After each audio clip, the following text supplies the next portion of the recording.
Central Bank Governor Larry Hawaii says various ways are being explored to have more foreign exchange flowing into the local system. He is advising that TNT's consumption patterns, for instance, may have to be addressed. This is one of the ways, he says, to get more foreign exchange flowing into the country. Because the overall level of demand will have to be addressed in some way. You know, there's a lot of agricultural products, for example, that we import from Miami, from Florida, from the United States generally, which we could produce locally.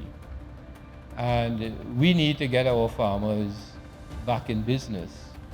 And therefore, the overall, in terms of how we address consumption patterns is something that we need to deal with.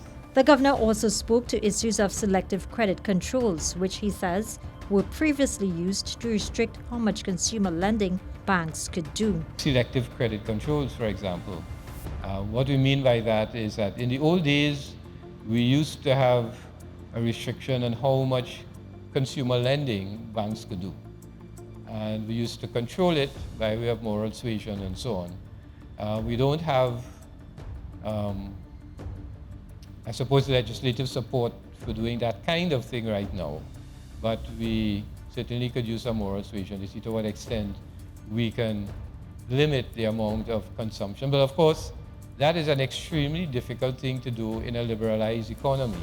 As everyone knows, credit card lending didn't exist 30 years ago. Governor Hawaii was speaking at his first media engagement at the central bank on Thursday. And now for a look at today's energy and Forex prices.